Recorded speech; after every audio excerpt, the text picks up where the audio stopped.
All right, Shalom. I'm going to give all praises unto Yahawah, BAHASHAM, YAHAWASHI, BAHASHAM, QADASH. Double honors to the apostles and elders of Great Millstone. Blessings to the elect of Yahshua, which consists of the Negroes, Latinos, and Native Americans. And blessings and salutations to you, Akim, out there enduring this truth across the four corners of the earth, looking forward to the downfall and destruction of Babylon, also known as America today. All right, I don't know exactly what the title is going to be, but I wanted to get into talking about appetite. Okay, so the other day I was just having a conversation with one of the brothers, and I forget exactly how it came about.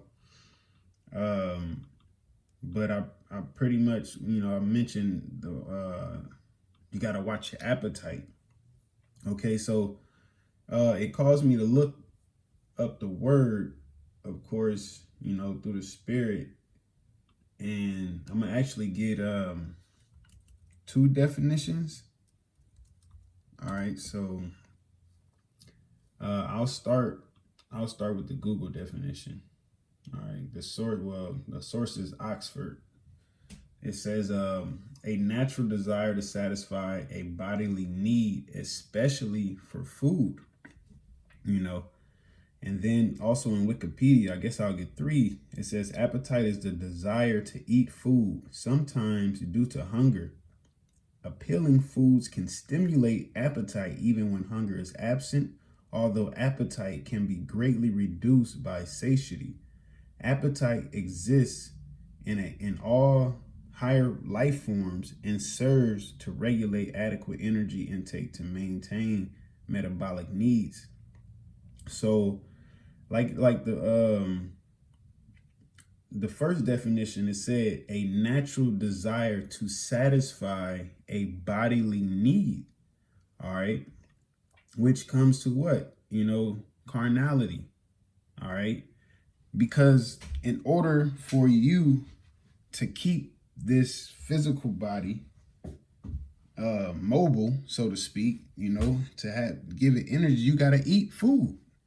All right, because the scriptures speak about what? The angels don't eat food. All right, even when the angel was with Tobias, he pretty much gave him a vision as if he ate the food. All right, I'm gonna see if I can find it right quick. And like I said, it said especially for food, but I want to deal more so with the natural desire to satisfy a bodily need, because just dealing with the mind in general. All right, so you might see things, all right, or you hear that somebody have something, and then it gives you that desire of that want, which could, cause you to be envious. All right, or it could cause you to put so much energy towards this desire that you will fail in a sense. All right, because you're putting so much energy into this one thing, and you losing your focus on what matters most. And what happens is that what matters most is this ministry, because it's just like the law of attraction almost. You might want a certain type of car, and you'll start seeing a lot of those type of cars, and you're just like, man, I gotta get it, because I was like that.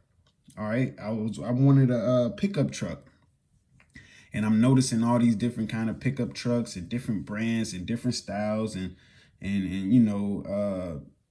different type of pickup trucks, man. And then I went through that for like a week. I went through that for a week, and then one of my clients that I cut the grass for, I was talking to her, and I mentioned a truck, and she was like, well, I'm selling that truck out there, for such and such price. And it was a fairly good price. And I was like, yeah, I really want a pickup truck. In my mind, I'm saying this, but after I left her house, it's like my mind was still on a pickup truck, of course, but over time, that my appetite for a pickup truck just kind of died out, you know. My appetite for the pickup truck just kind of died out to the sense of, I'm like, well, dang, here it is. I'm saying I want a truck, and she has, you know, she got an SUV. It was a Suburban, and what I want to get done could be done with that. Now here's a truck I can pay for, and it be cash, bam, straight cash. Ain't got no payments, none of that extra stuff, you know. And I'm like, why not just get this truck and then be able to save money in the long run? Because I can, you know, still, even if I get a pickup truck, I'm still going to have to get a trailer. So whether I got a pickup truck or this truck, either way, I still going to need a trailer. So my appetite for the pickup truck just kind of died out. And as I was talking to the brother and I mentioned that to him, I forgot exactly what we was talking about. And it just, it caused me to, you know, roll with the spirit. And I'm feeling like, you know, this truck would be the best bet. All right. So at times you have this, because I want to get the etymology as well. It says appetite. It says craving for food. And then it goes back to old French, appetite, desire, eagerness. So I was like I'm telling you, I was damn near losing my mind, ready to go get a pickup truck, you know, not even caring too much about the consequences. All right. Not even caring too much about the consequences, just wanting to get a truck. But here it is, the Lord is providing me with a truck that my finances will be okay if I go with that. It's just not what I wanted. Therefore, I'm like, nah, you know, but at times that's what happens. That's what happens when you don't roll with the spirit, man. Even, you know, dealing with this truth, you would get to the point where you, the Lord is showing you signs and he's directing you in a certain way, and you'll find yourself fighting against it eventually, you know, which of course is definitely not good, man. Okay. So I want to get this right quick. It says, man, it's all right. So I'm gonna start here. This is Ecclesiastes 37:24. It says, a wise man shall be filled with blessing, and all they that see him shall count him happy. The days of the life of man may be numbered, but the days of Israel are innumerable. All right. A wise man shall inherit glory among his people, and his name shall be perpetual. My son, prove thy soul in thy life, and see what is evil for it, and give not that unto it.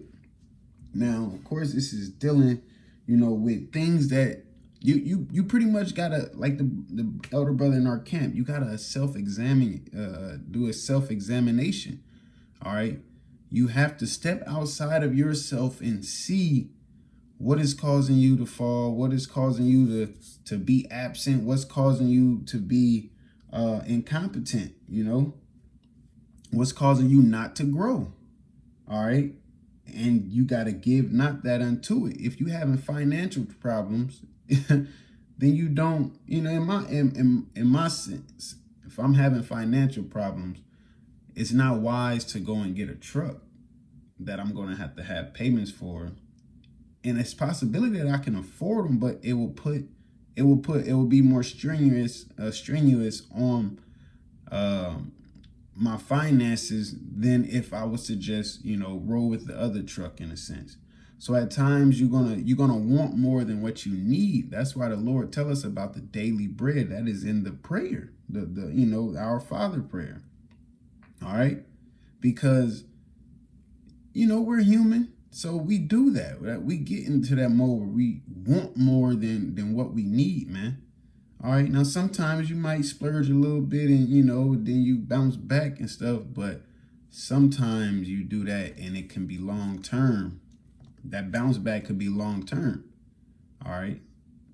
So it says, my son, prove thy soul in thy life, and see what is evil for it, and give not that unto it. Yeah. So once again, get rid of things that's causing you to be stagnant, that's causing you to just not grow, man. Okay, or that's causing you to fail, okay, within this ministry. It says, for all things are not profitable for all men, neither hath every soul pleasure in everything.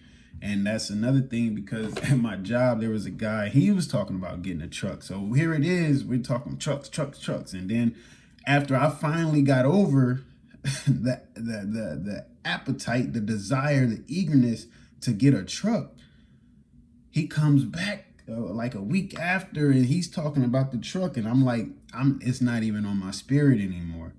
You know what I'm saying? So at times we will want things more than what we need, you know, and you got to have that discipline and also follow with the spirit to know. All right. If you don't have clarity, you know, seek counsel. Okay. Like the scriptures say, seek counsel before every enterprise. All right. Hey, brothers, you know, this my finances. I get this much of that much money. This how much it'll be, blah, blah, blah. If you think it'll be cool, or what you know, and a brother could be like, well, it might be, you know, what if another brother need help and you do, and it could affect the camp, which could affect the ministry. So at the end of the day, it's not even all about us too. All right. But that word appetite, it does break down to add, which means to, and patir. Well, it goes, what's the word? Let me see. It's from Latin, appetitus. And then it goes to apatir, which means add, which means to, and patir means to seek out. So you know, you going to, or you seeking out to. And that's what it is that your mind is so focused on this, you know, dealing with the law of attraction and things, that you'll see it and it'll be like a craving. It's just like eating. All right. You might have just ate, but you watch a commercial and that burger looks so good that you want one. You might even go get one, man. All right. But hey, that last bite ain't always good for you. That last bite can bring, you know, matter of fact, I'm going to keep reading. All right. So Salakia is Ecclesiastes 37 and 28. Again, I'm gonna say, it says, for all things are not profitable for all men, neither hath every soul pleasure in everything. You know, there's people gonna like different things, of course. It says, be not unsatiable in any dainty thing, right? Nor too greedy upon meats. All right, so let me look that word up.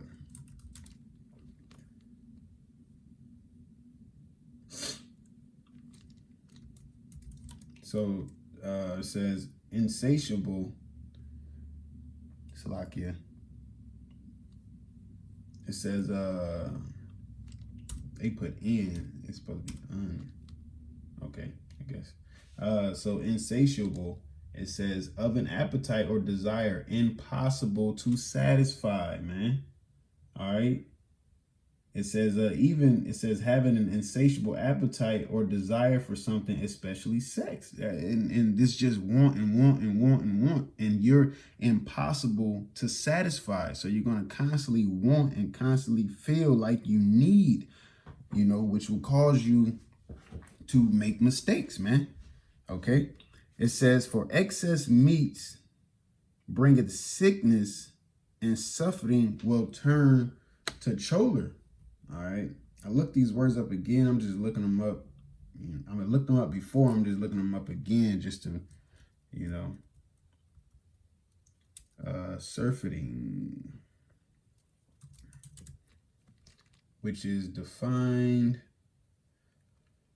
as an overabundant supply, excess, and intemperate, which means what? You can't control it. Or immoderate means what? Too much indulgence in something, such as food or drink. Okay. It says disgust caused by excess. And that's what it brings. Because it said what? It will bring what? It will bring choler, right? And the definition of choler, it says the quality, ready disposition or irritation. I'm gonna look up.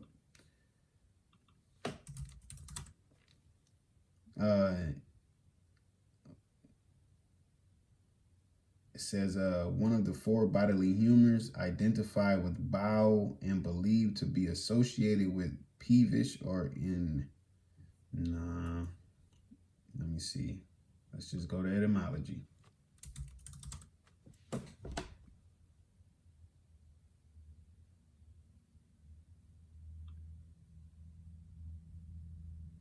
Yeah, this is the word I was looking for. All right. It says it goes to the old French colère, which means bow or anger. All right. So it can, it will allow you, it can actually allow you to be angry, man. Because I ain't gonna say get full, because that's, being gluttonous and things, but I didn't been, intemperate with my appetite before in the sense of food, and it caused me to be angry. It just put me in, and not like an angry, like I'm cussing everybody out, but just I don't want to deal with nobody. I don't want to deal with nothing. I just want to let my food digest, and that can happen. All right. When you being extra, when you taking in too much of that excess, man, surfeiting, if I'm saying it correctly. It says, by surfeiting have many perished, but he that taketh heed prolongeth his life. And even in the sense of having an appetite or a desire or an eagerness for things that you see, or that you want or that you need, outside of food. All right. It will cause you to perish, man. Okay. That's why I said, but he that taketh heed prolongeth his life. Because then you'll be able to make the right choices and make the right decisions. And because a lot of the times when you got that super duper desire of something and you don't end up getting it, you all right, man. You still living. You still breathing. You good. You like, damn, I can't believe I want it, And that can go with anything, man. Anything that you desire. Like I said, if you don't have clarity, then pray to the Heavenly Father, of course, because that's exactly how I was. It didn't have to go that far, but it's just I was just pickup truck. Now I look at them like, man, that's a nice truck. But my mind is set on getting this other truck, and if it's the Lord allowance, then I will get it. If not, then when it's the time for me to get whatever, I'll get it. But I don't have that desire.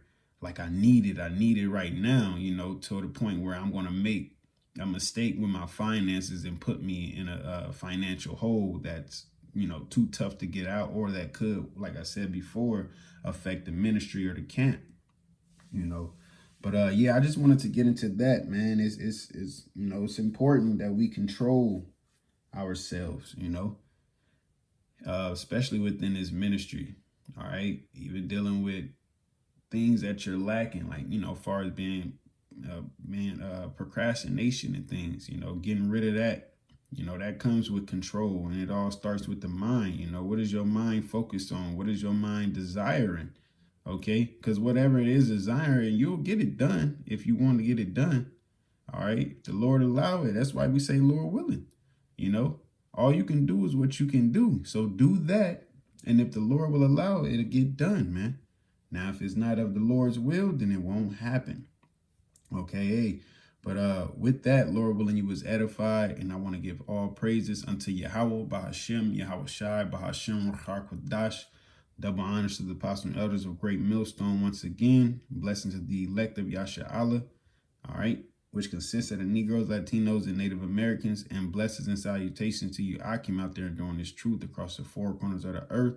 Looking forward to the downfall and destruction of Babylon, also known as America today. Hey, Shalom.